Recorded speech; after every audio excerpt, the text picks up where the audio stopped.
Ледоход идет по Якутии. По данным Якутской УГМС, нижняя кромка ледохода на реке Лена находится в 10 километрах ниже села Турокта. Уровень воды составил 220 сантиметров. Лед стоит.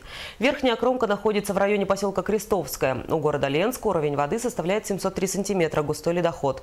Уровни воды значительно ниже критических на всех участках. Обо всем подробнее в сюжете Афанасия Николаева. Нижняя кромка ледохода уже более чем в 50 километрах ниже города Ленск. Верхняя на 2 десятка километров ниже поселка Пеледуй. Общая протяженность 216 километров. Ситуация на реке Лена складывается следующим образом. В Ленске ледоход 1 балл. Практически здесь видно, что река чистая. Стабильный уровень воды минус 232 сантиметра за 4 часа. Уровень воды составляет 703 сантиметра. По поселку Мойя ледоход у нас 4 балла, уровень воды 720 сантиметров, идет снижение уровня воды. По поселку Батамай ледоход 10 баллов по обоим протокам, уровень воды 562 сантиметра, также идет падение уровня воды минус 20 сантиметров. В прогнозе мы ожидаем, что возможно к концу сегодняшних суток ледоход дойдет до поселка Тинное и выйдет за пределы Ленского района. За сутки лед продвинулся на 49. Во всех населенных пунктах уровень воды значительно ниже критических. Серьезных остановок не было. Уровни воды в Ортонахаре постепенно снижаются.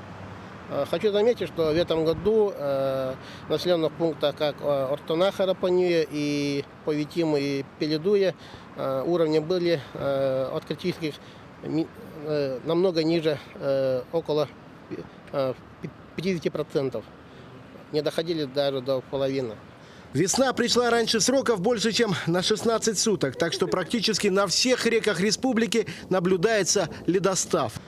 По другим рекам Алдан, Амга, Вилюй наблюдается интенсивное разрушение ледового поля, постепенное прибывание воды и также закраины и вода на льду наблюдается. Уже завершены или близки к завершению превентивные мероприятия по ослаблению льда. На реках Лена, Алдан, Амга и Нюя распиловка и зачернение выполнены на 100%.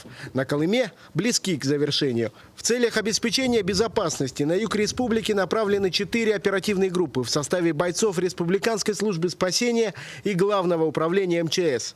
В целях организации и проведения мероприятий по безопасному пропуску паводковых вод